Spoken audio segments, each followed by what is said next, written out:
Congratulations, ma'am. Thank you so much. Ma'am, we are told your optional was sociology, right? Oh. So, how was your journey with sociology optional? And if you are to sum up your experience, like what are the top learnings that you have figured out that absolutely work in sociology optional? So, if you are to sum up in 3 to 5 points, let's say that what are something that you found are non-negotiable, what actually works, and what you should do to increase your marks in sociology.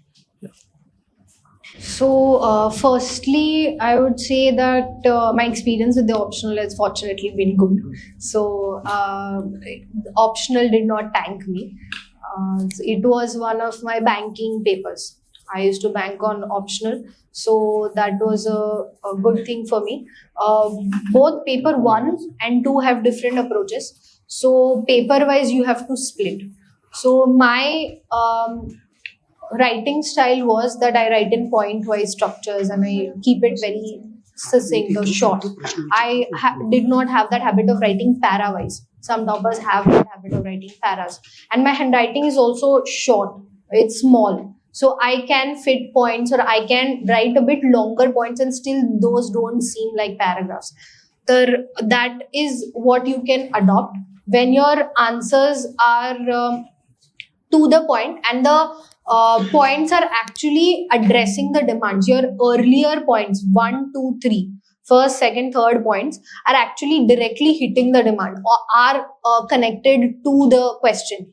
That does work in sociology. And one thing that I feel in paper 1, because it is a static paper and it is very much theory loaded or scholar loaded. So what can work is you can consciously try to connect theories or scholars to topics. So what happens is you connect only obvious schools of thoughts or scholars, maybe functionalism or just the Marxism, or that is there. But then if you make it a habit to connect, at least we have 4 or 5 main scholars that we have in first paper. So those, if you make, no, everyone forgets Mead. Okay, no one writes Mead. If you make a conscious effort to actually connect such scholars also in questions, then that seems, or that makes your answers seem like they are a bit more diverse.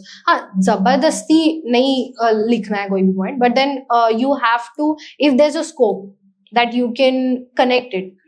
Yes, so that helps. And I think we have a tendency to just write scholars' names without actually substantiating, or just writing the point, and the name of the scholars is a substantiation of the point. That doesn't work. If you're writing a scholar's name, that is fine, but you have to have some backing to it, some actual concrete point to it. You just can't. Usually, I've seen people writing, say, when there's a question on religion or something like that, or division of labor, people just quote Dworkin's name and then Dworkin's perspective on religion. On what perspective? He had given 3-4 points. What are you telling about? You are giving that purity or sacred profane point. You're giving collective effervescence point. What is it?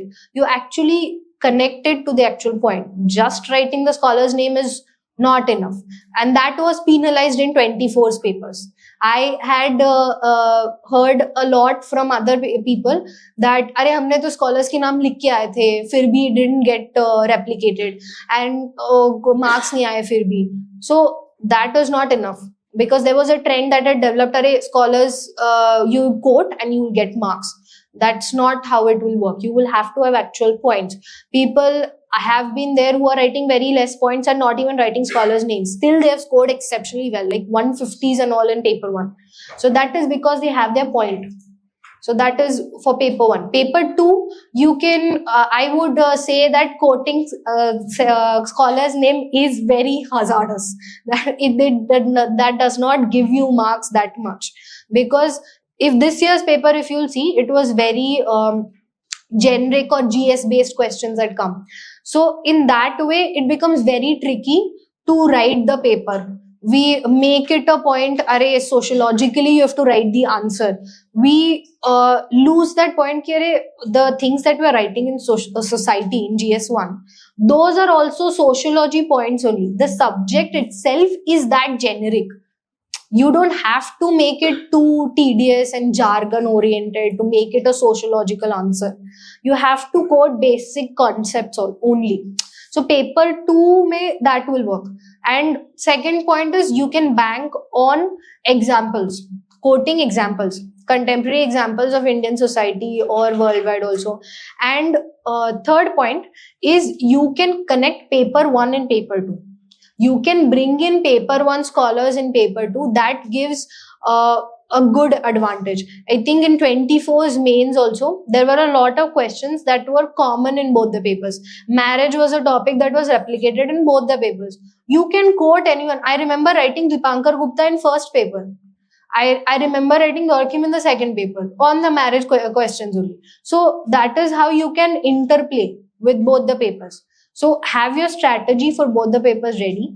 Make your static knowledge in paper 1 very strong so that you can quote it in any question. And in paper 2, collect good examples along with your points for every topic or whatever notes you have. Collect good examples, 2-3 examples if you put in, then that is a good differentiation factor. And yeah, last point I would say, this year I added that you can draw in diagrams for paper 2. That works. Or one thing I had for paper 1, for every scholar and every theory, I had one diagram ready. So for Dawkins' suicide theory, you have the graph. You have, I had for every major theory scholar you have. तर एक जेवढे मी आतापर्यंत बघितले की successful झाले लोक, त्यांचे common वाक्य होते की बाबा 30 ते 40 किती अभ्यास करा, पण 30 ते 40च प्रश्न तुम्हाला अटेम्प्ट जे असे असतात की तुम्हाला शॉर्ट माहिती असते की हेच उत्तर आहे. उरलेले जे 60-70 जी काय आहे ते प्रॉपर गेसवर्क आणि एलिमिनेशनचा भाग आहे. तर ते इम्प्रूव्ह कसं करता येईल आपल्याला की जेणेकरून आपलं ऍक्च्युअल जे टार्गेट आहे ते पुढे आपल्याला जाता येईल. So 30 to 40 question, 40 पण खूप झालं, 40 even when the paper is too good or something, तर तेवढेच येणार आहे. तर दॅट इज शॉर्ट की हे that is based on your basic knowledge. आता जे पुढचे 30 क्वेश्चन्स काढायचे, 60 क्वेश्चन्स यू हॅव, तो ते जे 30 क्वेश्चन्स आहे, that is rather than guesswork, I would say that is your skill of solving the MCQ, and that again depends on how rigorous and how strong you are in your basic subjects. Basic core knowledge जेवढी strong आहे ते त्याच्या connections मग तुम्ही तसं inter subject connections तसे draw करता. Mapping झालंय तर तुम्ही मला एक्झॅक्टली क्वेश्चन लक्षात नाहीये, पण आय कॅन गॅरंटी यू फक्त मॅपिंगनी पण 7 ते 8 क्वेश्चन येऊ शकतात, even if it is not a direct mapping question. तो तुम्ही जर if you know where that location is, तर तुम्हाला अरे कोस्टल लोकेशन आहे किंवा इथे आहे, तर मग इथे हे असणारच. कोस्टल आहे तर ह्याचा काय क्लायमेट आहे, कसं असणार किंवा काय ते माहितीच. मॅपिंग लावून तुम्ही काही ना काही डोकं लावता. तो असं पेरिफेरल नॉलेजनी खूप क्वेश्चन्स तसे होतात, आणि that is one thing. Second thing in such questions is PYQ analysis. जेवढे 10 yearsचे आधीचे CSE जेवढे पेपर्स तुम्ही सोडवलेले आहेत, त्यांच्या PYQच्या ट्रेंड्स वरती, PYQचे थीम बेस्ड कसे आहेत, क्वेश्चन स्ट्रक्चर कसं केलेलं आहे UPSCने, आणि ऑप्शन कसे स्ट्रक्चर केलेले आहेत, इफ यू स्टडी दॅट, तर मग हा obviously trends do not gate replicated. तर तू your first thing is definitely your peripheral knowledge. पण त्याच्यानंतर पण तुम्ही त्याच्यावरती बेस्ड 2 ऑप्शन्स मध्ये आलाय, 2 ऑप्शन्स or 3 ऑप्शन्स, पण तुम्हाला माहितीये की हा असा स्ट्रक्चर आहे ऑप्शनचा, तर मग हाच आन्सर असणार आहे. That comes from PYQ analysis. And not just CSE papers, बाकीचे papers also you need to solve. CDS किंवा जिओ सायंटिस्ट वाले, ते मी I use to solve at least that years paper किंवा त्याच्या आधीचा इयर्स, 2 वर्ष किंवा काय, त्यांनी पण कळतं की हाऊ UPSC is actually framing the questions. So that can help a lot to get those 30 questions. Congratulations ma'am. तुम्ही प्रिलिम्सच्या टेम्परामेंट बद्दल बोलला, तर आपण मॉक टेस्ट देताना तो जो प्रेशर असतो, जो एक मेन एक्झाम डेचा असतो, तो तिथं फील होत नाही. परंतु एक्झाम डेला गेल्यानंतर तो जो पहिला म्हणजे अर्धा तास असतो ना, 9 ते 9:30 पर्यंत, जेव्हा आपण काहीच करत नसतो, एकदम शांत बसलेलो असतो, त्यावेळेस डोक्यामध्ये खूप सारे विचार येतात की म्हणजे हा एक दिवस आहे, आपल्याला इथं खूप बेटर परफॉर्म करायचंय, जर नाही केलं तर परत आपल्याला हे करायला लागेल, परत हे प्रिपरेशन करायला लागेल. तर मग म्हणजे ते थोडं काइंड ऑफ प्रेशर बिल्ड होतं त्या अर्ध्या तासामध्ये, आणि त्याचा परिणाम स्टार्टिंगच्या ते 5-10 प्रश्नांवरती पडतो. तर मग तसं तुमच्यासोबत कधी व्हायचं का, किंवा झालं तर तुम्ही कसं त्याला हँडल केलेलं आहे? डेफिनेटली तो जो हाफ एन आवर असतो तो खूप व्हल्नरेबल आहे, तिथे प्रेशर येतं. आता एक थिंग आहे आय हॅव ऑलवेज फॉलोड, कधी पण प्रेशर आला ना तर the best way to cut it is to have a routine.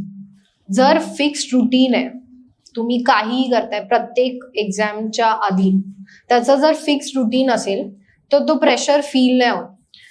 Especially for prelims I made sure मी जे काही गोष्टी टेस्टमध्ये करतेय, एक्झाम पेपर चालू व्हायच्या आधी, टेस्ट चालू व्हायच्या आधी, मी ऍक्च्युअल एक्झाम डेला पण तेच केलं. I had a fixed routine की मी अर्ध्या तास आधी टेस्टच्या आधी पण काय बघणार आहे किंवा काय वाचणार आहे, इरिस्पेक्टिव्ह ऑफ कुठली टेस्ट आहे.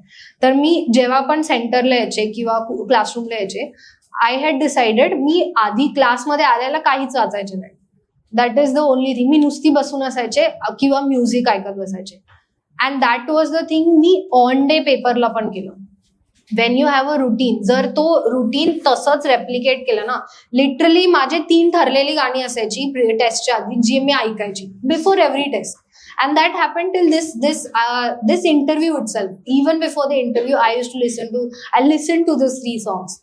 तर जेव्हा तो रुटीन यू रेप्लिकेट ना, तेव्हा ऑन डे प्रेशर फील नाही होत. कारण ऑन डे मग असं वाटतं की अरे this is again another test only. तो एक्झाम डे आहे किंवा प्रिलिम्स आहे, नाही झालं तर नाही होणार, हा थॉटच येत नाही. इफ यू फोकस ऑन मी जे करत आली आहे, 100 times I've already done that. So you don't have to worry about replicating it. It's about that Bruce Lee's dialogue. Na, he's not scared about one thing that you do once. He's scared about the 10,000 things, one thing that he has done 10,000 times. Routine जर replicate झालं before that half an hour, तर मग तो pressure वाले thoughts येत नाही. You can isolate. त्याच्यासाठी आता सगळ्यांचं वेगवेगळं रुटीन असतं. I used to listen to music. Some people actually meditate किंवा डोळे बंद करून बसतात, किंवा मग पीपल सी थिंग्स आउटसाइड. मी असं करायचं, if I am listening to music किंवा क्लासरूम मध्ये आत गेल्यावर तर काही नसतंय, यू आर जस्ट सिटिंग. तर मग त्याच्यासाठी ना, जर दुसऱ्यांकडे बघितलं ना तर अजून प्रेशर होतं, अरे काय हे ते वगैरे. आणि त्यात जर असं कळालं की अरे त्यात ऑलरेडी कोणतरी रँकर बसलाय क्लासमध्ये, मग तर अजून बिल्ड होतं की अरे हा आधीच इथेच आहे आणि हा माझ्या मागेच आहे, पुढेच आहे, किंवा ही माझ्या बाजूलाच आहे, तर मग अजून होतं. तर you isolate your self, develop your own isolation routine. मी मग विंडोच्या बाहेर बघायची.